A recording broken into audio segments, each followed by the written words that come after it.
বিজেপির নেতারা গ্রামে গঞ্জে ঢুকলে দড়ি দিয়ে গাছে বেঁধে এর উপযুক্ত জবাব চাইবেন। অধিকার বাংলার মানুষকে বেইজ্জত করার অধিকার তাদেরকে দিয়েছে।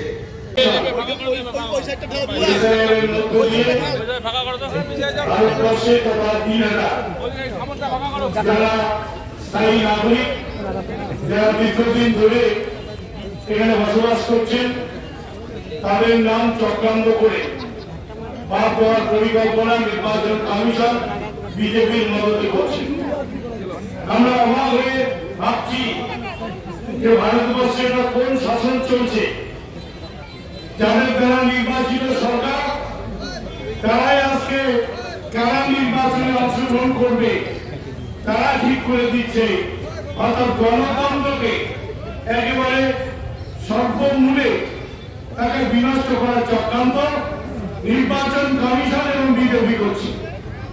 আমরা অবাক হচ্ছি যে একজন বাবা তার 6 ছেলে মেয়ে থাকলে তাদের ভোটারদের হেয়ারিয়ে রাখা হচ্ছে।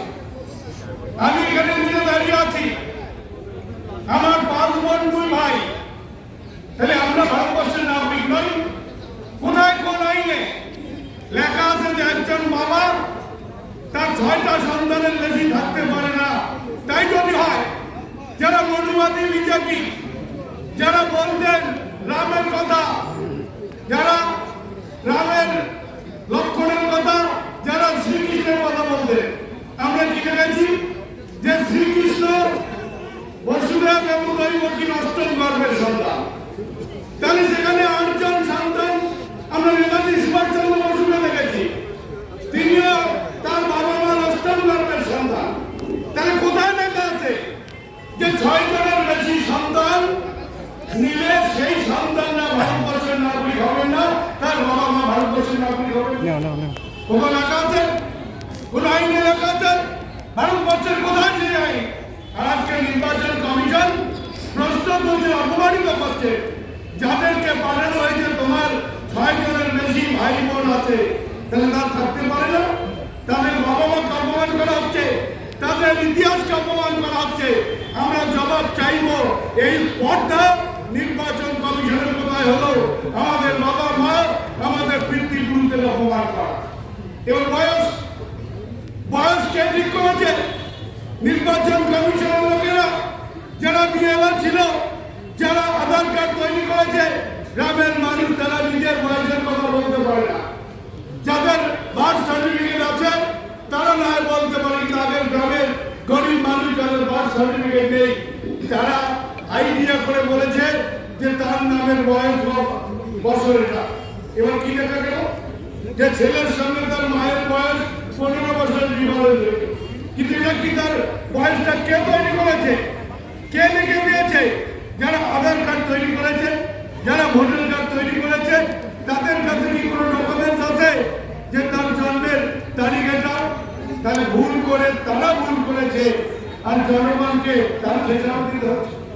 আমরা অবাক যে এই দিয়ে ভোটার তালিকা ম্যাপিং হচ্ছে। বর্মনকে ভর্মন উচ্চারণ করবে, মিয়াকে মিয়া উচ্চারণ করবে, শেখকে শেখ উচ্চারণ করতে পারবেন না। আপনারা অধিকারী বানান ভুল লিখবেন, আপনারা এআই দিয়ে ভুল করবেন, আর সে দায় গ্রামের সাধারণ মানুষ, নিরক্ষর মানুষকে ভোট করতে হবে। এটা আমরা কখনোই মেনে নিতে পারি না। তাই আজকে আমরা মহকুমা শাসকের কাছে এই বিভিন্ন বিষয়গুলো নিয়ে আমরা আলোচনার জন্য যাচ্ছি। দেখি মহকুমা শাসক এই প্রশ্নের সদুত্তর দিতে পারেন কিনা।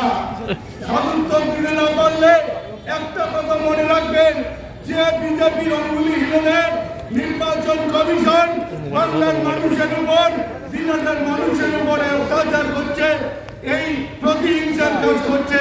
সেই বিজেপির নেতারা গ্রামে গঞ্জে ঢুকলে দড়ি দিয়ে গাছে বেঁধে এর উপযুক্ত জবাব চাইবেন।